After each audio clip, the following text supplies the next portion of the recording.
ये प्रोटेस्टर्स खुद को हुसैन और हुकूमत को यजीदी बोलने लगे।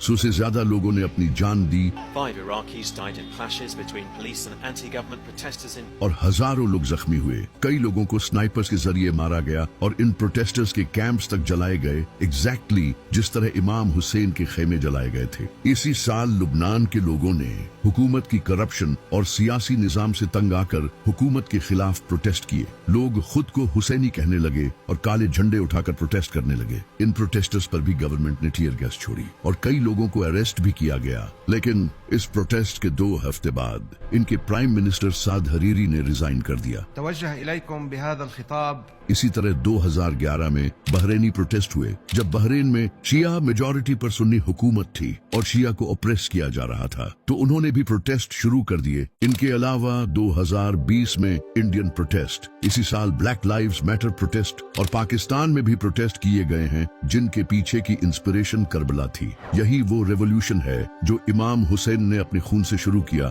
जिसे आज बहुत से लोग नहीं जानते। इस्लाम खुद एक पॉलिटिकल रिलीजन है। नबी सल्लल्लाहु अलैहि वसल्लम खुद एक पॉलिटिशियन थे। आपने काफिरों से डील की और इस्लाम को एस्टैब्लिश किया। इसी तरह पहले खलीफा हजरत अबू बकर रजी अल्लाह तआला अन्हु भी एक पॉलिटिशियन थे और हजरत उमर रजी अल्लाह तआला अन्हु, जिन्होंने रोमन और पर्शियन एम्पायर्स के खिलाफ जंगें की और इससे इस्लाम पूरी दुनिया में फैला। इमाम अली अलैहिस्सलाम भी पॉलिटिशियन थे, जो कि हजरत अबू बकर, उमर और उस्मान के दौर में हुकूमत के साथ रहे और उन्हें मशवरे देते थे और अपने दौर में भी हुकूमत की। इसी वजह से इस्लाम एक पॉलिटिकल रिलीजन है। इस्लाम का खुद का खिलाफत सिस्टम है। ये दीन हुकूमत करने के लिए ही बना है। अगर मुसलमानों पर काफिर हुकूमत करेंगे तो मुसलमानों की नमाज और रोजे का कोई फायदा नहीं होगा। ये काफिर जुल्म करेंगे और मुसलमान कुछ नहीं कर पाएंगे, जो कि आज आप फिलिस्तीन में देख सकते हो। इसी वजह से सबसे पहले हमें पॉलिटिकल एक्टिव होना पड़ेगा और अल्लाह की हुकूमत कायम करनी पड़ेगी, वरना हमारी नमाजों का कोई फायदा नहीं। इसी वजह से अल्लामा इकबाल ने कहा था कि लोग जिस दीन को मस्जिदों में तलाश करते हैं, वो दीन करबला की जमीन पर पड़ा है।